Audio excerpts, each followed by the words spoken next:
നമ്മളിപ്പോൾ ഒരു പൊതുസ്ഥലത്ത് വെയിറ്റ് ചെയ്യേണ്ട ഒരു സാഹചര്യമാണ്. ഒരു ബസ് സ്റ്റാൻഡിലോ ഒരു ഹോസ്പിറ്റലിന്റെ വെയിറ്റിംഗ് ഏരിയയിലോ ഒക്കെ ഇരിക്കുന്ന സമയത്ത് അവിടെ ഒരു TV സ്ക്രീൻ ഉണ്ടാവുക ഇപ്പോൾ സാധാരണമാണല്ലോ.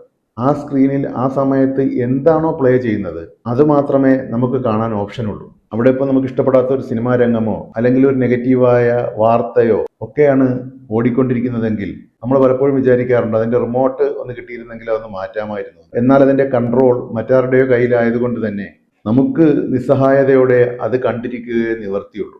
സത്യത്തില് ഇതുപോലൊരു നിസ്സഹായതയോടുകൂടിയാണ് പലരും സ്വന്തം ജീവിതത്തിലെ അനുഭവങ്ങളാകുന്ന രംഗങ്ങളെയും നോക്കിക്കാണുന്നത്. അതായത് സ്വന്തം ജീവിതത്തിൽ ഏത് തരത്തിലുള്ള അനുഭവങ്ങൾ ഉണ്ടാകണമെന്നുള്ളത് മറ്റുള്ളവരുടെ നിയന്ത്രണത്തിലാണ്. മറ്റുള്ളവരും മറ്റു സാഹചര്യങ്ങളും അനുകൂലമായാൽ മാത്രമേ സ്വന്തം ജീവിതം അനുകൂലമാവുകയുള്ളൂ എന്ന് വിശ്വസിക്കുന്നവരാണ് ഈ ലോകത്തിലെ നല്ലൊരു ശതമാനം ആളുകൾ. അതുകൊണ്ട് തന്നെ അവർ മറ്റ് സാഹചര്യങ്ങളെയും വ്യക്തികളെയും സ്വന്തം ജീവിതത്തിന് അനുകൂലമാക്കാൻ വേണ്ടി പുറമെ സ്വാധീനിക്കാനും ഫോഴ്സ് ചെലുത്താനും ഓടി നടക്കുകയാണ്. അതാണ് അവരനുഭവിക്കുന്ന സ്ട്രെസ്സിൽ നല്ലൊരു ശതമാനവും. എന്നാൽ അതൊരു ഇല്യൂഷൻ മാത്രമാണ്.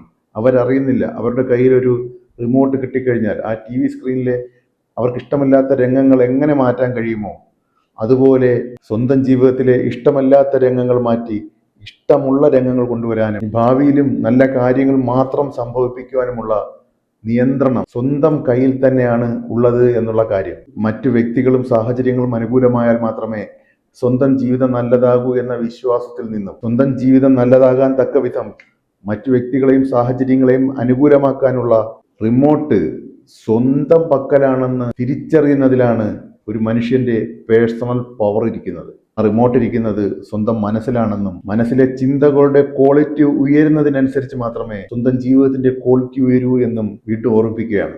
Thank you.